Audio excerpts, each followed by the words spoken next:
So Jason, I have an oddity of temperature measuring devices for you. Okay. I have a little bit of a thing for calendars and clocks. I don't know. It's just a thing for me. I like calendars because I like the pictures on calendars and things. And then I really like clocks, like small clocks, like desk clocks or wall clocks sometimes. And a little while ago, I got a thing called a clockus. That's with a K, from IKEA, because of course it would be. And it's this really cool little like square, and you can like flip it around. It has like, 4 sides like a square does. And each way that you orient it, it does a different function. So like in one orientation, it does a clock. In another orientation, it does a timer. And another one, it does an alarm clock. And in another one, it does temperature. And that's all well and fine. And actually, I really like it because the temperature function is what I use it for the most, because it's like a reasonably sized display that you can actually read the temperature for.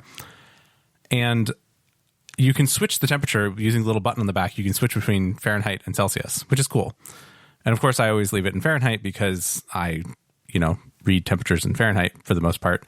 And as some people on the internet have said, Celsius is a really bad scale to use for measuring indoor temperature or ambient temperature because the degrees are too big. Like if you turn a thermostat down by 1 degree Celsius, it's like 2.5 degrees Fahrenheit. Yep. So great. Love it. This isn't a rant about how Fahrenheit is better? Okay, sorry. This is not I was so ready. Oh, well, I mean, Fahrenheit is better, but like, did you want to contest that? I was gearing up. I guess it's not about. No, you can go ahead. You can talk about it. That's fine. No. Move on to the thing that you want to talk about. Oh, I was about to explode, but all right, all right, never mind. Sorry, let's go. So anyway, hold that thought. It might come back. So I have this thing and I really like it, and I have it on my desk here in my office at home. And I was like, oh, cool. I should get another one of these. And I should take it to the office at work, because the office at work has very inconsistent air conditioning. And I'm convinced that like sometimes it's like 62 degrees and sometimes it's like 75 degrees. But I'm sure it's not that wide of a swing. It just feels like that. That would drive me nuts. I mean, sometimes it's just so cold that I want to put on a sweater, and sometimes I'm wearing the sweater and then I'm too hot, which is weird. So I was traveling recently and I went to an IKEA in a foreign country, and I saw that they had these things, and the one I have is white, and I think they might have had it in white and black, or maybe just white when I got it at IKEA in the US. And abroad, they had it in colors, and I was like, oh, cool, I'm gonna get a blue one. This is neat. No problem. And so I buy one of these things, and I get it home, and I put batteries in it, and I like look at it, and I switch it over to the thermometer mode, and it's reading in Celsius. And I'm like, okay, don't like that. But the one I have, you just push this button on the back and it switches between Fahrenheit and Celsius. So I push the button and nothing happens. It beeps because it accepts my input, but it doesn't do anything. It still reads in Celsius. And I was just very confused. I was like, ooh, do I have to hold something? Do I have to like do something with the buttons? Like, what do I do here? And then I like fished the instructions out of the trash, which I had already thrown away because I didn't need them, because it's just a simple little clock thing. And I look at the thing, and it doesn't have the little instruction that says push the button to switch between Fahrenheit and Celsius. So this thermometer thing that I had bought outside of the United States just doesn't do Fahrenheit, and I don't understand why. It's useless then. I mean, it still tells the temperature. It's just in Celsius. Yeah, but no one cares about that temperature. Does it do a decimal in Celsius? No, it's whole number Celsius. Okay, so it's useless. I want you to rip this thing open and look at the circuit board and see if you can like solder 2 points together to see if you can get and activate the Fahrenheit. There's no way it's a different like circuit board on the inside. And that's the thing, is I like looked at the two things side by side. And again, these are coming from IKEA, right? So I'm looking at them and they both say IKEA on them, and they both have like little product numbers on them, and their product numbers are exactly the same. So I don't understand how, like, there's not even like an A or a B or like, an F or a C. Like, there's just no difference on the outward packaging of this thing, except for the blue one doesn't do Fahrenheit, and I don't get it. But yeah, I think I may have to, for science, I may have to take this thing apart and look at it. Does the button on the back do anything? I mean, it's used to set the clock if you're in the clock mode. But it doesn't do anything in temperature mode.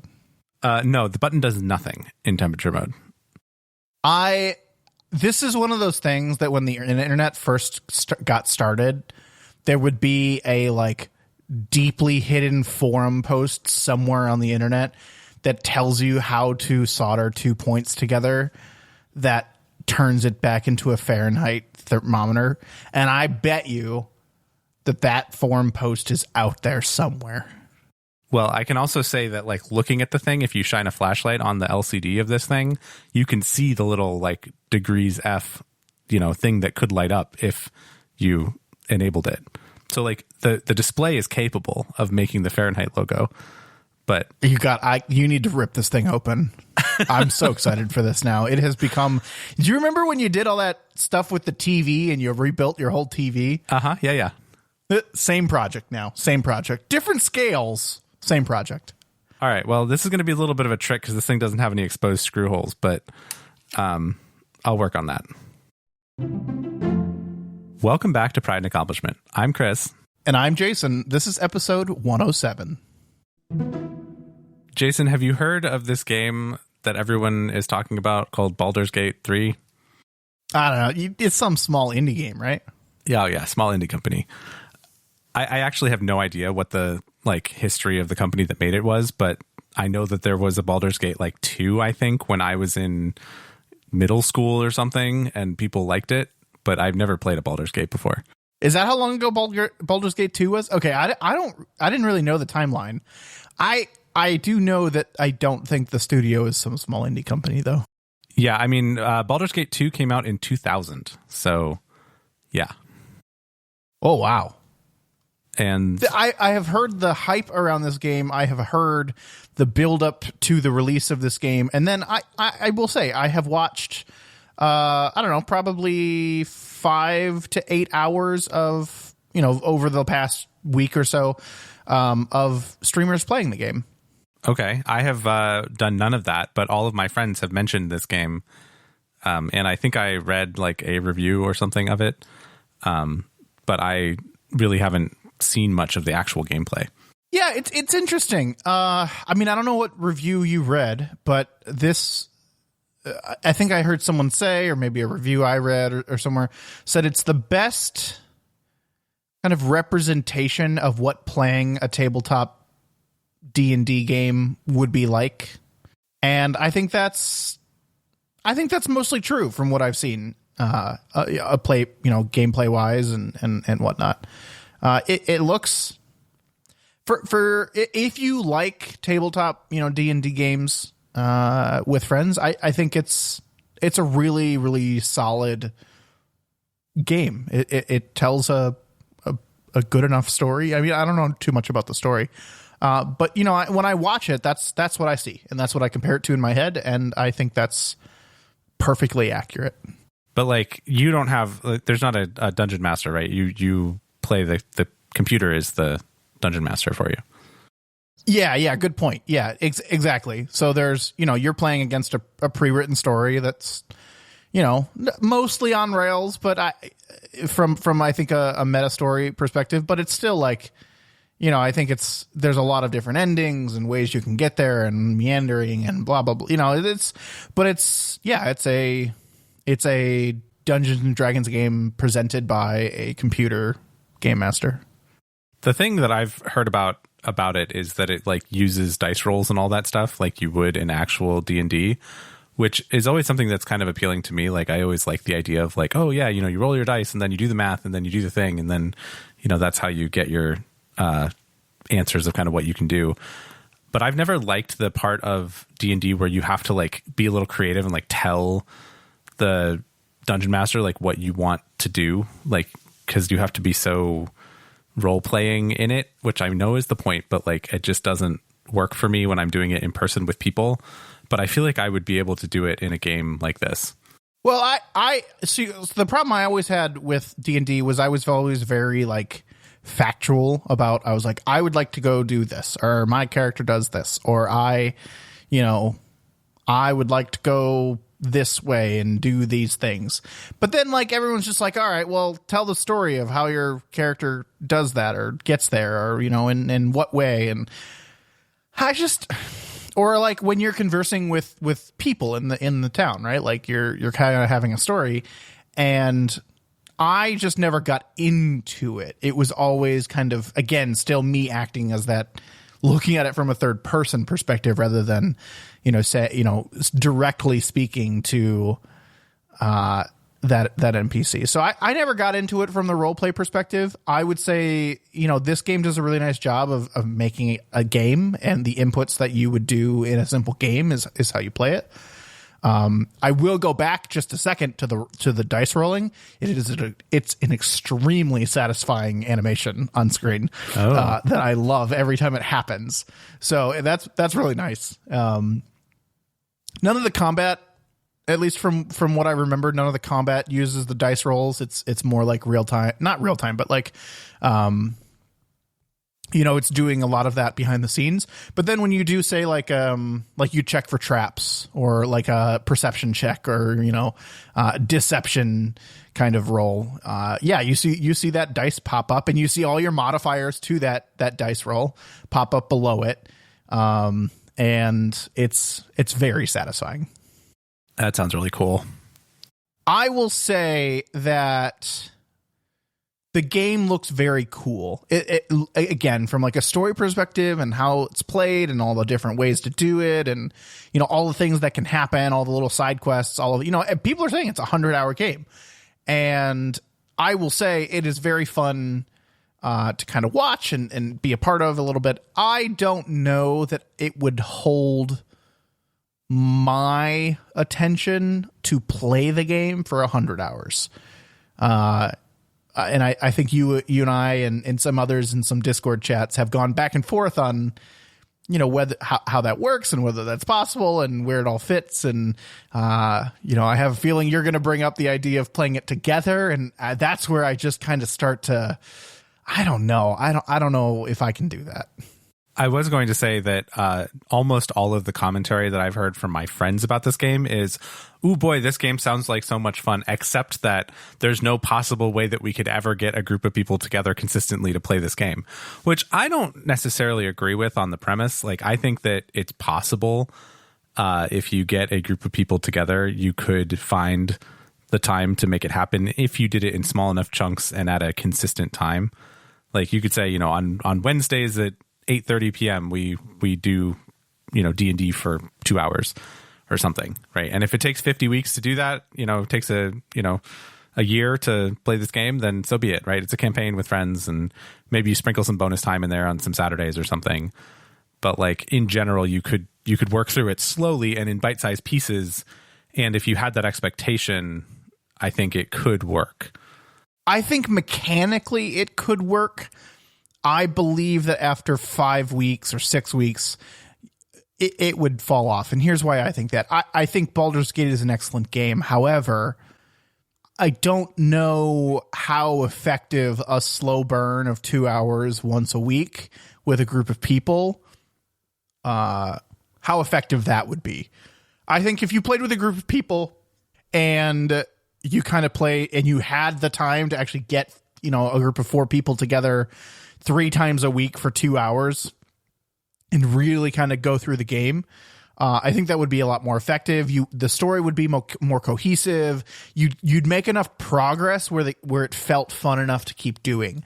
I think, just my personal opinion, 2 hours a week for a game, particularly that, I don't want to say it's on rails, right? But there's a lot less flexibility in a game like this, that's an actual computer game, than, say, a tabletop kind of role-playing game where you have a little bit more freedom to jump time, to,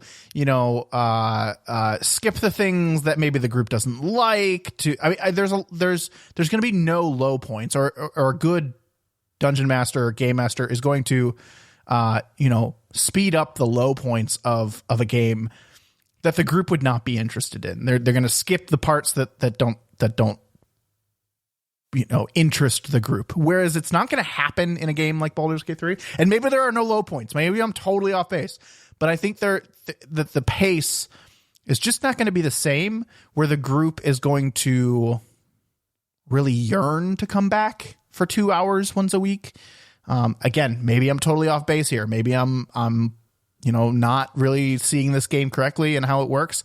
But it just, for a single player story game, the pace to me seems quite slow, and I would feel that with a group of 4, it would feel exceedingly slow.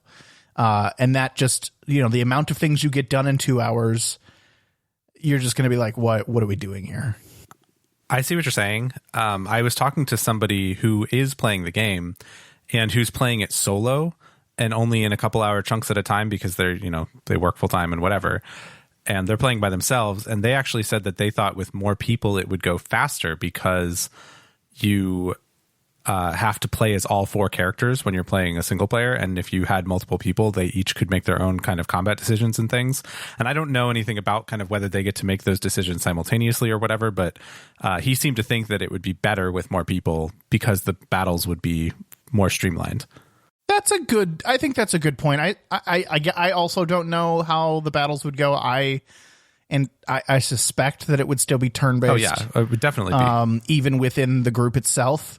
I think back to, I was explaining this to someone, and they were like, oh, it's, you could just all go at the same time. And I was like, well, this isn't a Civ 6 game. Like, it's not like all of the allies get to go at the same time. It still has to be turn-based, even within the group. And I could see that, though, where you don't have to like adjust your context every time you switch characters. If you had a group of 4 people, you're always focused on what your one character is doing, and you can make a decision a lot faster. I think that may be true for the people that play combat a little slower. I'm thinking more on the dialogue and the story time. That experience would be slower, right? Because when you're responding to someone, I mean, maybe, I guess it depends, because I feel like every time I've played like an actual D&D, like every time there's dialogue or questions to be asked or whatever, I'm kind of like metagaming it. And, maybe that's just how my friends and I are playing. But like every time there's a dialogue choice, I feel like I would want to discuss it. Like I would want to talk about it. And maybe that would just have to be, maybe that would just have to be a house rule that says whichever character is talking is the one that's allowed to make the dialogue choices. And that might be a good way to keep that pace up too. I don't know how it works though, if there's 4 people, like who talks. Is it always the host? Cause that's kind of some of the other games that are out there. It's always the host that does the talking. But if it rotates and it says, whoever goes and clicks on the person, like that's who gets to talk. I don't know. I could see that working out. Yeah, it's something where there's definitely some flexibility there. I don't know how it works. I'd have to research it a little bit, but I will say that I did do a little bit of real-time follow-up, and How Long to Beat says that Baldur's Gate 3 main story is only 39 hours, so it's not as bad. Not 100 hours. No one just does the main story. Well, they say main and side quests are 73 and completionist is 91. Oh, okay. All right. So it's 20 hours shorter than you thought, but that's not that much in the grand scheme. No, yes, it is. It's 10 weeks shorter. Like, okay, fine. When we're talking about 2 hours a week for a group of 4, like, yeah, that's 10 weeks shorter. I don't know. I don't know. We've talked about it a lot. It's a big if for me for 60 or 70 or whatever, how many dollars this game is. I don't think I'm going to enjoy it, but I think if another person kind of took the reins and said, we want you to come every week, here's, we need a 4th, we're going to play, it's at this time every week, I could probably be convinced to do this. I've liked what I've seen of the game. And I would at least, if there was a group that really wanted to try it, I would probably do it.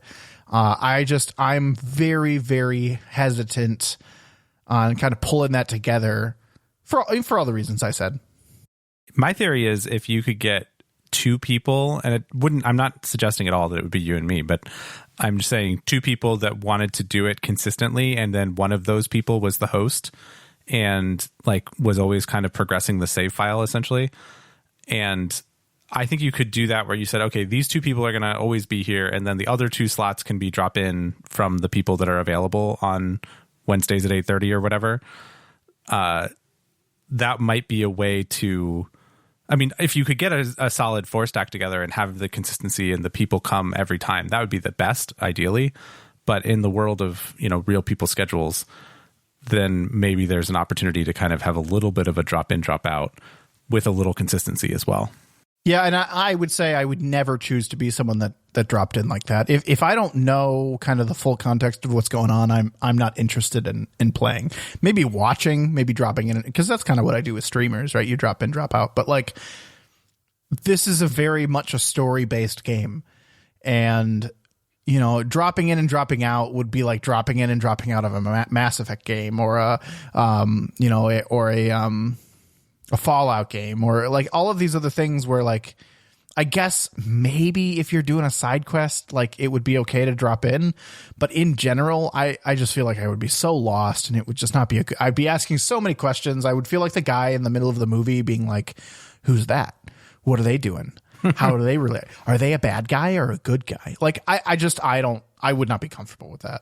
Sure. Okay. That's fair. I didn't think of that all the way through. I was just thinking of like, if this is a long campaign and you have friends that can't, get their act together and meet up together on a consistent schedule, then maybe there's some other opportunities. But you're right about being a big story game. That's the thing that I like. Everyone keeps saying, well, if it's possible to get a raid together once a week, why can't you get together once a week for Baldur's Gate? It's not the same.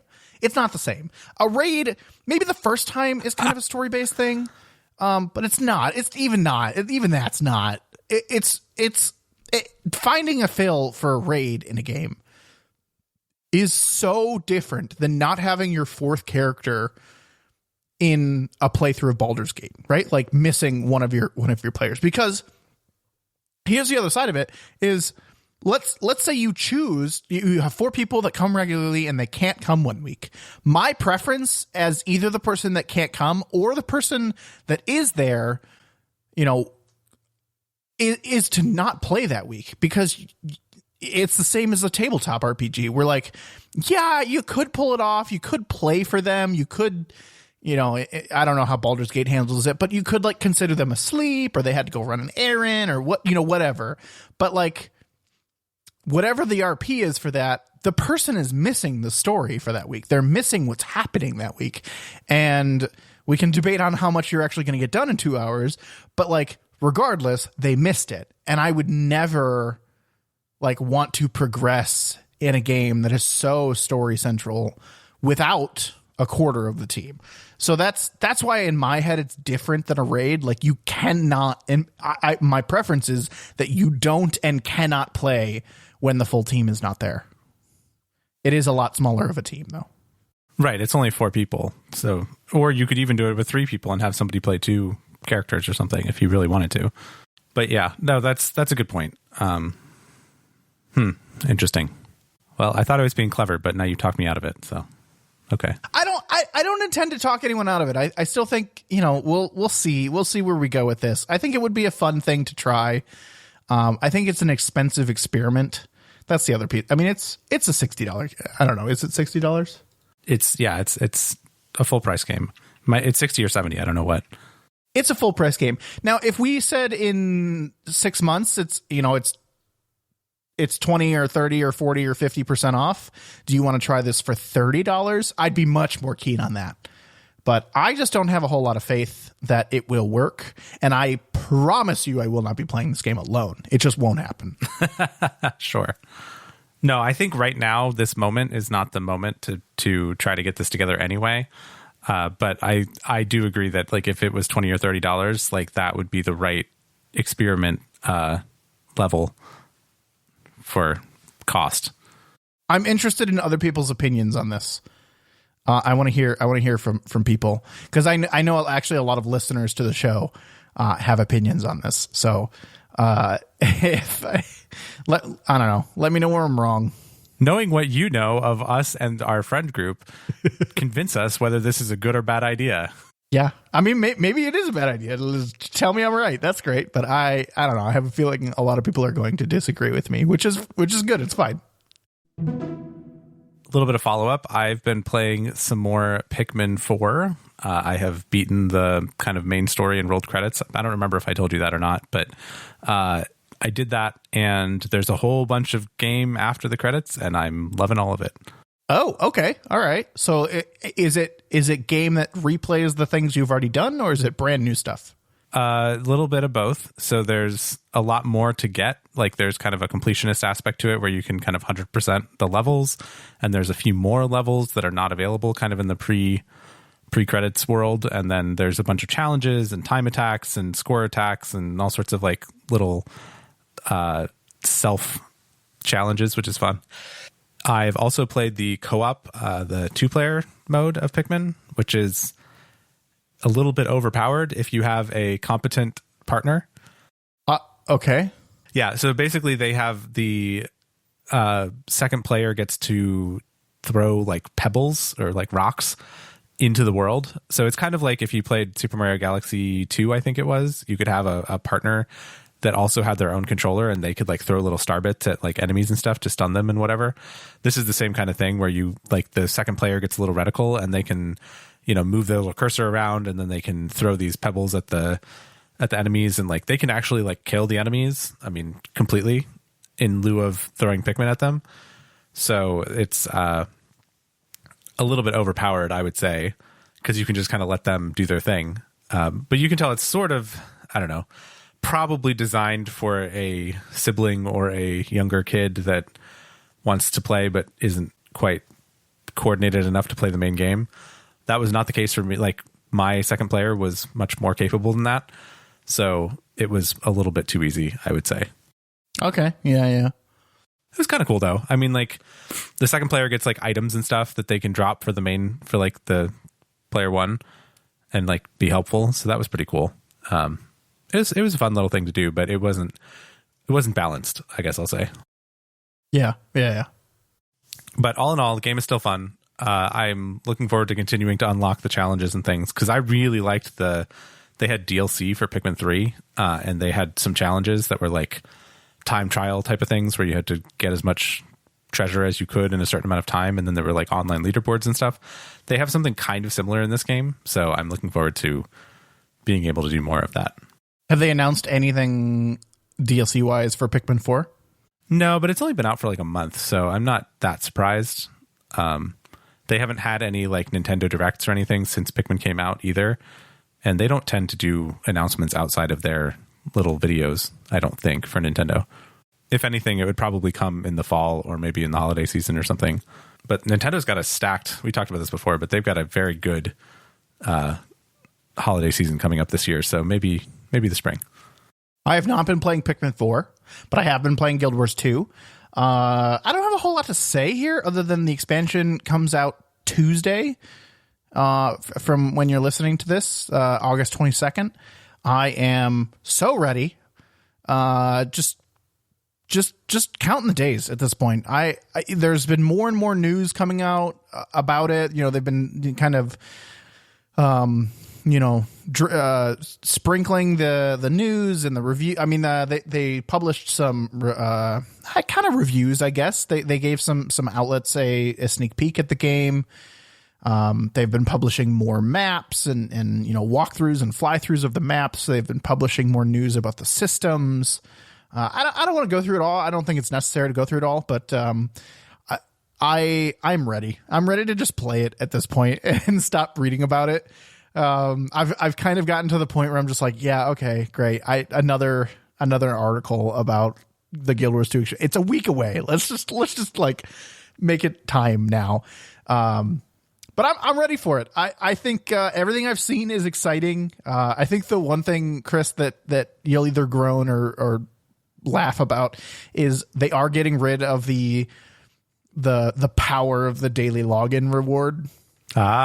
So it will be a little bit more like based on dailies and things you actually do rather than merely logging in, which, impacts me pretty heavily because I have 27 or so accounts that I used to farm for daily login rewards.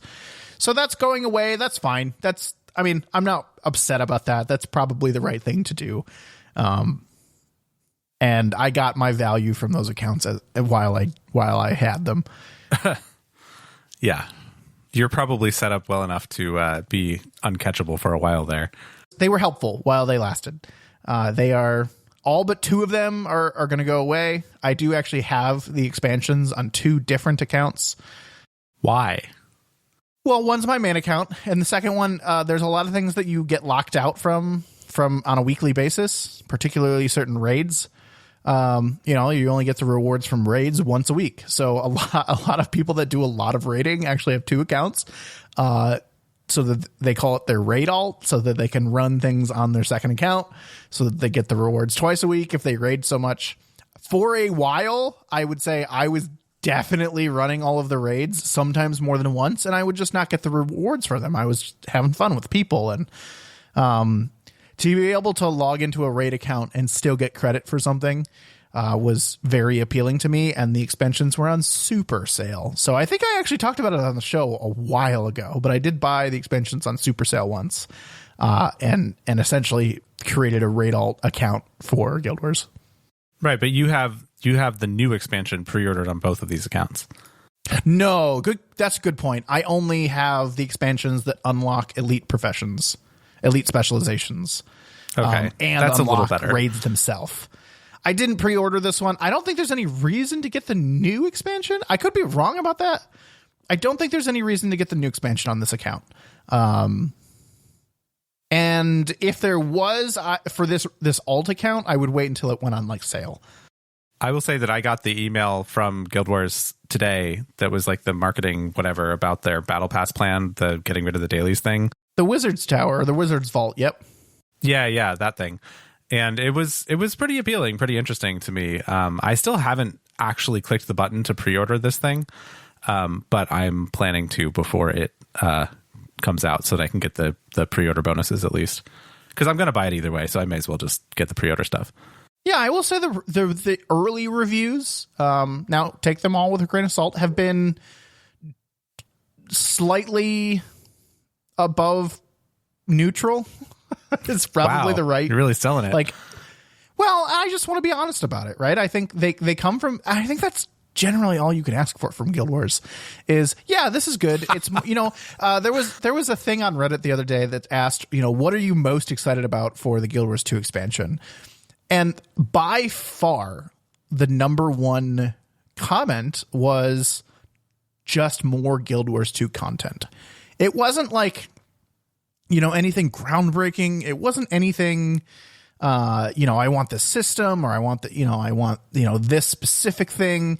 It was just, I want more things to experience within Guild Wars. And I think if you look at it from that perspective, this is going to be a good expansion. I think it adds things to Guild Wars. It adds more story. It adds more things you can do on a daily basis. It adds new and maybe interesting kind of meta things but it's not a new revolutionary update to Guild Wars 2 by any stretch. So I think if you look at it from that perspective, I think a review that says this is a pretty good expansion that doesn't say any more than that, I think that's perfectly valid. And I'm okay with that. I'm not, for $25, remember the base expansion was $25. For that amount of money for, what they've promised, I think that's exactly what I'm expecting. And hopefully it at least delivers to that. And I think based on what I've seen, it will. Yeah, I'm not worried about the cost of it. I think it's funny the way that you described it as better than neutral, which is just a ringing endorsement. But I know what you mean. I gotcha. I'm looking forward to playing it. I really am. I need to boot Guild Wars back up and just kind of take a look at it again for the first time in a long time. Remind myself of all of the things I have, clean out my inventory, which is probably full, and go from there. But I'm looking forward to it as well. We can get that taken care of in no time. I think this might be an opportunity. I think if we got you into raiding and set you on some paths to some goals, you might become a Guild Wars 2 regular. I don't think so. I'm not keeping my hopes up. But I do think that you always, every time you've played, you've missed out on kind of what I would call the true like PvE end game in build crafting, trying to work towards a specific build, and then do kind of harder content, So I don't know if that, will get you there at this point, at this point, but I'm certainly going to try if you're going to be logging back into Guild Wars. The last thing I want to touch on, have I talked about Wayfinder? I think I have. I think it was actually one of the games that I said I was most anticipating in 2023. I'd have to go back and check that episode. Maybe it was an honorable mention. It was on the list somewhere. I think you're right. Yeah, but as a reminder, Wayfinders, I don't know. Wayfinder, singular. Wayfinder is a PvE third-person shooter that is a collectathon, grind fest, whatever. I don't know. I don't even know how to describe it. But it's developed by who knows, but it's published by Digital Extremes, who also publishes Warframe. And I have heard a lot of news around it, a lot of kind of notes and whatnot on how it's going to be monetized and how the progression works and all of that. And a lot of it sounds very, very similar to Warframe, which is interesting to me. But it also looks like its style is a little bit more stylized. It's a little bit more, I don't want to call it cartoony, but it's leaning more that direction in terms of the stylization. And I think the combat is more subdued, maybe. I think more along the lines of Gears of War or Remnant or whatnot, where it's a third person over the shoulder shooter, whereas Warframe is, if you see high level Warframe play, you're just like, what is happening right now on screen? So it seems a little bit more approachable, maybe is what I want to call it. But it was supposed to come out early access on August 15th, which is actually today, the day we're recording. But it got delayed a couple of days to August 17th. Now we'll see. I'm a little apprehensive about what's going on. To delay the game the day it's supposed to come out for a couple of days, I don't know what's going on. It is supposed to be early access for about a year. That you have to pay to get into early access, and then it will go free to play. I'm really excited about it. I probably am going to pay to get into the early access, which is not something I normally do, but they say it's early access. It's more of like founders access, like season 1 or season 0 is kind of what they're kind of saying. At the same time, they say that once you buy a season, it never goes away. So like you still have access to all the content. I don't know. I'm excited for this game. I know a couple of people that are actually going to be playing it, and I just wanted to call it out that it's supposed to be coming out now or soon, depending on when you're listening to this. And I was hoping that it would come out today because that would give me a week before the Guild Wars 2 expansion came out. But now it got delayed to Friday, and that means I will just have the weekend to play it, which is a little bit different of an equation. I'll probably still do it. I don't know, knowing me. But yeah. I am concerned when you say that it's like Warframe in terms of progression and things, because I don't really love the progression system of Warframe. I like the kind of more fantasy feel to this game than Warframe, I think. It's a little bit more interesting to me. I don't know. I could be persuaded to try this one, but probably not before the Guild Wars expansion comes out. And if it doesn't happen before the Guild Wars expansion, then I think we're looking at February for my next open game slot. So we'll see. Yeah, and this one might be hard to convince people to play, particularly to pay for, when it will be eventually free to play. So it's a weird equation on this one, I think. But if I'm still playing it, when it goes free to play, that's going to be okay, well, now the barrier to entry is 0. So get on over here and try it out. I have no problem paying for this thing. I just don't know that I have time to play it until a ways from now, if I'm being honest. But like, if it's going to be in early access for a year, like I'll pick it up in 6 months. Like maybe if you're still playing it, and if you are still playing it in 6 months, then I will pick it up. If I'm still playing it in 6 months, that is a resounding endorsement. Yeah. So we'll check back in. Kind of a quick overview of what's going on lately. I would say my time the past 2 weeks has been limited in gaming just because of things going on, which is in stark contrast to our previous episode or previous couple of episodes. So, things ebb and flow around here. Such is the life of an adult gamer. Crazy. Yeah, I know. Anyway, if you have things that you would like to get in contact with us about, share your thoughts on, let me know. I'm interested, again, to hear people's ideas and opinions on Baldur's Gate 3. If you're playing it, I would love to hear if you're playing it and you have some answers to the questions that we asked during the show. Let us know. And we'll see where we end up on that. You can join our Discord by going to discord.pnapodcast.com. If you want to find our older episodes, read our show notes, or find a link to email us, you can visit our website at pnapodcast.com. That's P, the letter N, the letter A, podcast.com. If you're enjoying the show, we would love if you could share it with some others that may enjoy it as well. Thanks for listening, everyone. We'll talk to you next time. So did you try to get Taylor Swift tickets? I didn't. Should I? I don't know. I mean, it seems like kind of a big event and like everybody seems to be super into it. So when she announced those like new tour dates like a couple weeks ago, I did actually go through the process of signing up on Ticketmaster as a quote unquote verified fan. Although I'm not sure that I'm really a verified fan of Taylor Swift, but whatever, to have them email me if I got a chance to participate in the lottery to maybe possibly buy a ticket for a show. But then the day came and I got the email that said I was not selected. So I did not order Taylor Swift tickets. I'm very interested in this verified fan process.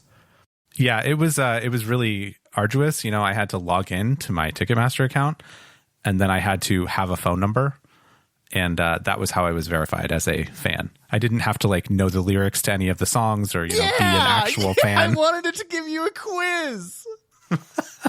Like some trivia about Taylor Swift songs. Well, I wanted it to require you to log in, right? Like require you to log into your Ticketmaster account, link it with your phone, right? Had to have a phone number associated with it. Yeah. And then it should have done like here are the lyrics to the song, fill in the next line. Oh, that'd be cool. And then it should have done like, which of these five are, or which of these five is not a Taylor Swift song, right? And then if you got any of them wrong, or maybe, you had to get at least 80% on the quiz or something. If you failed, then it should have locked your Ticketmaster account. Like, oh God, verified fan. I'm glad that you really want to make this experience into like an HR training where you have to get, 80% of the answers right to be able to get the little certificate that you print. Well, yeah, verified fan. I mean, come on. Like even I know some Taylor Swift songs. Sure. Yeah. I mean, I like Taylor Swift's music. Like I liked it when I was in, I don't know, when she was new. I liked a lot of those and then fell out in the middle. And then the last like 3 albums I've enjoyed. So, I'm not like a super fan, but it's one of those things where like, I would like to see her perform live because I think that would be a cool experience, but I'm not like willing to pay any amount of money above the regular price to do this. So I'll probably see Taylor Swift when she has like, a Vegas gig or something where she's doing say a Vegas 8 show. shows a week. Yeah. When she gets relegated to Vegas show status. In 25 years, I'll go see Taylor Swift. No, I mean, I've seen some clips or shots of her concerts. They look fun. But I'm not even to the point where I knew that she was doing this. So I'm even, less of a verified fan than you are. Somebody posted the whole, like one of the LA shows, like 2.5 hours to YouTube. So, you can live vicariously through that, but it's not the same. Well, I'm sorry you didn't get T-Swift tickets. Yeah, I'll live.